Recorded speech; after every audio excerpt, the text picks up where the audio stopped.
Now, meanwhile, that IGAD report has found that Tanzania is the second biggest contributor of foreign fighters to al-Shabaab's networks. It's also warned that the country has a number of extremist hotspots within its very own borders. Dan Ashby has this report from the country's commercial capital, Dar es Salaam. This certainly won't come as a surprise to the Tanzanian authorities, who have long warned of the risk that al-Shabaab poses, but it does give us much more detail about what's happening here. The report says that there are extremist hotspots in Dar es Salaam, Arusha, Mtwara and Mwanza, and says that groups linked to al-Shabaab have extensive coverage in Tanzania.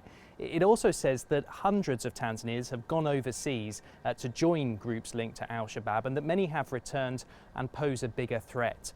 It does say, though, that people's primary motivation are financial and that for the most part they are trading with al-Shabaab, and security experts here say that they don't have capability in a military sense.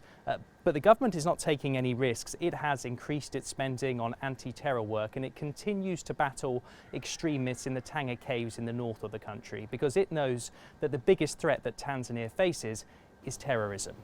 Dan Ashby, CCTV in Tanzania. Well, let's get you some perspective on those developments now. I'm joined live in our Nairobi studios by retired Captain Simuyu Werunga. He's the director of the African Center for Security and Strategic Studies, Kenya's intervention in Somalia. A warm welcome to you, Captain. Thank you for joining us.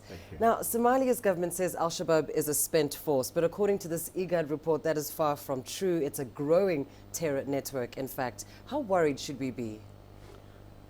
I think there's no level of worry beyond what we already are, because what al-Shabaab has done, it has decentralized itself. So instead of operating massively from the territory of Somalia, they are now established so many cells in the region that it makes it very difficult, even if we have to deal with them in Somalia. They still have very massive cells in Kenya, they have massive cells in Tanzania, they have also tried to get into the zone 5 of Ethiopia. And therefore, it makes it very difficult for us to send our troops in Somalia, expecting that when we defeat the group that is in Somalia, we have defeated the rest of the group. That's why we need to think seriously. And I think the strategy we have might not work for the region. And on that note, I mean, as you say, it's now a decentralized organization that we're looking at. But it certainly seems that in the region, the political will is there to fight al-Shabaab. What is wrong then with the strategy? Is it lacking coordination amongst these, East African countries? This region does not seem to have understood that together we can win. The biggest problem we have in this region is selfish geopolitical interests. You find Ethiopia has its own interest in Somalia. They might want it to continue being unstable for as long as it can. Kenya has its own interest. Uganda has its own interest. So the problem is that our political leaders in this region don't seem to be speaking the same language when they go back to their countries, but they give a face that they are coordinating. And for as long as we don't coordinate in terms of sharing intelligence, in terms of strategy, in terms of efforts being put together to deal with al-Shabaab, it's going to be a problem in this region for a very long time. Yes. Well, of course, neighboring countries like Kenya have long been involved in the fight against al-Shabaab. We're now looking at al-Shabaab having extensive coverage as far as Tanzania. Do you think they might spread further south? I mean, should SADC countries perhaps get involved in the fight against al-Shabaab? Now, our study shows that Tanzania has basically contained al-Shabaab. It could be a very good recruiting ground, but we don't see much of action in terms of terror and destruction in Tanzania.